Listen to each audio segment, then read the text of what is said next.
कोई भी यतन न कर सके, मैनू कोई मिला न सकिया, समय फिरदा फिरदा संतां कोल आया, फिरत फिरत संतन पे आया। उन्हें फिर एक करामात की थी केड़ी, दुख ब्रह्म हमारा सगल मिटाया। मेरा ओ विछोड़े दा दुख, मेरा परम दा दुख, परम विच बंदा बड़ा दुखी सी, एवें भरम पै जाए किसी गल का, कोई मित्र होवे ते ओदी कोई चुगली कर जाए ते मन विच भरम पै जांदा है, मैं तो मित्र समझदा सा। ये फिर गल बड़ा दुख दिंदी। पर जे एदों भी वड्डा भरम पै जाए गुरु ते सिदक, ते फिर ओ सिदक टुट जाए। महापुरखां ते सिदक ते ओ सिदक साबित ना रहे। इस तो वड्डा भरम फिर होर कोई। मित्र नालों कोई टुट जाएगा की बिगड़िया, कुछ भी नहीं, प्रलोकता नहीं बिगड़िया।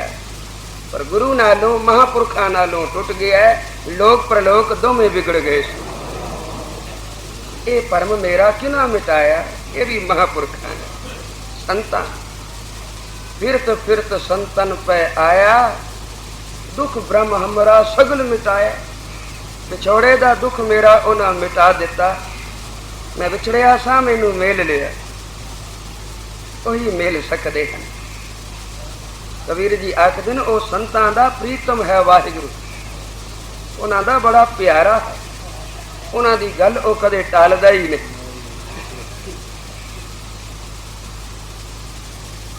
किड्डी समर्था वाला है वाहिगुरु, पर ऐडी समर्था दे होंदियां भी अपने संतां दे कितना अधीन है कि उन्हां दी गल नूं टाल नहीं सकदा, मोड़ नहीं सकदा। नारी हूं ते पुरख करावे, पुरखन ते जो नारी। कह कबीर साधु को प्रीतम तिस मूरत बलिहारी। तो साधु दा प्रीतम है। क्यों प्रीतम है साधु दा? के साध ने उस वाहिगुरु नू अपनी रसना ते रखिया है। बंदे ने रसना ते की रखिया होया? स्वाद। जिहड़ी शै स्वादी लगे वो खाधी, नहीं स्वादी लगी थुक दिती। बंदे नू स्वाद मुख है वो भी जीभ दा, पर संत ने रब दे प्यारे ने रसना उत्ते वाहिगुरु नू किस रूप विच बिठाया? नाम दे रूप विच। कि जिन्हां दी रसना हर वेले जपदी है श्री वाह, जिन्हां सास गिरास न विसारा।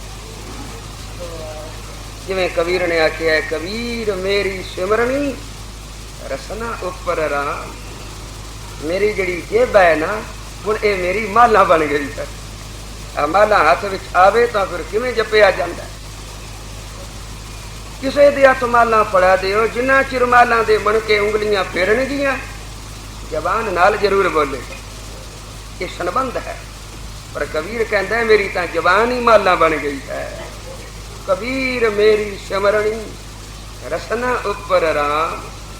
मेरी रसना ते राम आ गया है। यही तो उसकी मित्रता है। कोई मित्र बनाना चाहे उसनू तो अपनी रसना ते सिमरन नू बिठा लो, अपनी रसना ते नाम दा निवास कर लवे, रसना नू नाम जपन विच ला देवे। ओ वाहिगुरु उसका प्रीतम हो जाएगा, उसका मित्र हो जाएगा। ये फिर मित्र की गल कोई मित्र मोड़दा? किसी मित्र नू नाल ले जाओ, फलाने दे रुपये देने ने, सूद नहीं छड़दा। ते तू उसका मित्र है, ये काम तो करा दे जरा। पर जिस वेले मित्र गया उसने वही अगे चा रखी। मित्र जे तैनू चंगा लगदा है तो बेशक सारा नावा ही टिप दे। एक सूद की केड़ी गल है? क्योंकि मित्र जो होया, मित्रता तो सब कुछ सदके है। केडी मित्रता निभाई भगवान कृष्ण ने। सुदामा बचपन का मित्र सी। ते जिस वेले आया दर्शना नू, ते दूरों देख डंडौत कर, वो मथा किसनू टेकिया? अपनी मित्रता नू टेकिया। दूरों देख डंडौत कर, छोड़ सिंहासन हर जी आए। मित्रता दे सदके सिंहासन छड़िया, दूरों डिठा डंडौत कीती ते भज के आए, गल नाल ला लिया। दूरों देख डंडौत कर, छोड़ सिंहासन हर जी आए। पहले दे पर दखना, फिर पैरी पै के ले गल लाए। पुछन कुशल प्यार कर। आ मित्र ओ गल्लां करिए जदों मैं ते तू रल के अपने गुरु की सेवा करदे। ओ गुरु की सेवा की कथा करिए, क्योंकि जिहड़ी कथा की जाए उही वेला उस वेले बन जाता। अज इस वेले धन गुरु नानक पातशाह दीयां साखियां करते हैं, कोई प्रतीत होंदा है भी 400-500 वरे गुजर गए। इस गल नूं मालूम ही नहीं होंदा भी आओ सच्चे पातशाह बैठे हैं, आओ मरदाना बैठा कीर्तन करदा है, आओ मेरे वर्गे करोड़ां पापियां दा उधार पै करदे। ये विच विचों मिट जाती। इस वास्ते मित्र नूं कोल बिठाया ते फिर गुर सेवा की कथा सुनाई। तो गुरु की सेवा की कथा सुनी ते सुनाई। मानो उहियो वेला मुड़ बचपने का लिया मित्रता ने। यह है मित्रता। मित्र सच्चा मित्र हो, कोई मित्र होवे जिसनू आपना कह सकीए। पर साहब आखदे मित्र कनेरे कर थकी। मैं मित्र बहुत कर डिठे, किसी ने मेरा ये विछोड़े का दुख नहीं कटिया। इस वास्ते संसार में जे कोई मित्र है तो इको है, केड़ा? कर मित्राई साध सो। मैं जदों संतां नाल मित्राई की, फिरत संतन पे आया, उन्होंने मित्रता का अगों जवाब दिता। केड़ा? कि दुख ब्रह्म हमरा सगल मिटाया। मेरा परम का दुख ये सब मिटा दिता। मेरी बांह फड़ी, मैनू किथे जाके खिलारिया, महल बुलाया प्रभ अमृत पुंचा। उस वाहिगुरु दे महल दे हदूर जा खड़ा किया। बाबा जी नगरोटे की पहाड़ी ते बैठे सन। पुनिया तो बाद तो संगत थोड़ी होंदी सी, पर पुनिया नू संगत थां थां तो आन जुड़दी सी। दिन बाबा जी शाम ਨੂੰ ਬਚਨ ਕਰ ਰਹੇ ਸਨ। इशारा किया, असी चुप कर गए, कीर्तन कर रहे सन। बाबा जी विचों किसे किसे पंक्ति दे आप अर्थ करते सन, कोई विचार करते सन। बाबा जी विचार कर रहे सन तो विचार करदे जिक्र आ गया। बाबा जी ने आख्या, कोई कहता है कागज है, कोई आखदा पत्रे हैं, कोई कहता स्याही है। आखिर मेरी तो जवान जल जाए कि मैं ये कुछ आखा। मैं तो आखना गुरु नानक बैठा है, कोई मेरी अखा नाल वेखो गुरु नानक बैठा और निरंकारी जोत। बाबा जी सामने बैठे होंदे सन, असी पासे ते होंदे सन।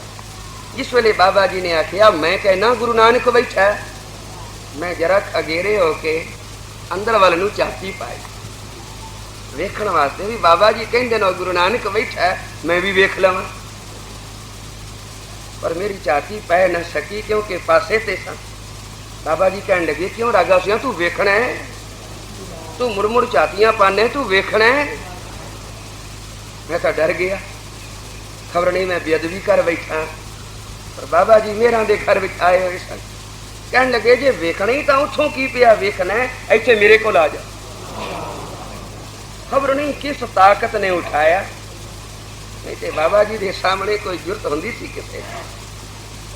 मैं उठिया तो बाबा जी के पिछले पासे ही चला गया। आखन लगे अगे हो जा, नेड़े कर लिया। इस तरह पिछे दो लकड़ा लाइया होंदियां सन ढो लाउण वास्ते। मैं उन्होंने लकड़ा के बाहर आन के जिस वेले बैठ गया तो बाबा जी कहते अंदर आ जाए। अंदर आवन की तो जुरत ना की, मैं दो लकड़ा के विचों सिर अगा कर दिता। सिर मेरा बाबा जी की कच्छ नाल जा लगा। तो उन्होंने अपनी कच्छ विच बुक्कल विच ले लिया, सिर दे उतों की बांह अपनी वला लई ते कहंदे ने ए आओ वेख।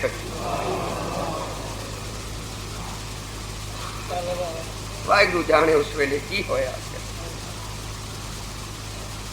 उस समय नूं ना कोई कह सकता है, ना कथ सकता है, ना लिख सकता है। उसनू बाणी विच इन्हां अखरां नाल आखिया है, महल बुलाया प्रभ अमृत भुंचा। महल बुलाया, उस वेले उस महल दे अदूर कौन बुला सकता है? कोई उसका मित्र होवे जिसनू बूहे ते कोई रोक ही ना सके। जदों कोई मित्र आ जाए किसी अफसर का, चपड़ासी की जरूरत है, जिन्हों पता होवे भी मेरे मालिक का ये मित्र है। जिस वेले बूहे ते आया वो सलाम करके पिछे हट गया। उन्होंने पूछने की भी लौड़ नहीं पैंदी भी मैं अंदर आवां कि ना आवां। महल बुलाया प्रभ अमृत बुंचा। जिस वेले महल तक उन्होंने बुला लिया ते अमृत छकाया तो अमृत हो रहा है। आ कीर्तन का भी रस आउंदा, ये भी अमृत है। आ अमृत छकदे हाँ, ये भी अमृत है। पर वो जिहड़ा महल दे हजूर पहुंच के अमृत प्राप्त हुंदा है, वो जिन्हों आखे है प्रभ अमृत बुंचा, वो अमृत हो रहा है। जिन्हों वो अमृत प्राप्त हो गया है, उसकी रचना ने नहीं, उसके रोम रोम ने आखे है कहो नानक प्रभ मेरा ऊंचा। मेरा प्रभु ऊंचा है, कितना ऊंचा है कि मैं हद म्याद नहीं दस सकता, इन्हां अखरां नाल ही कह सकता हाँ। वड्डे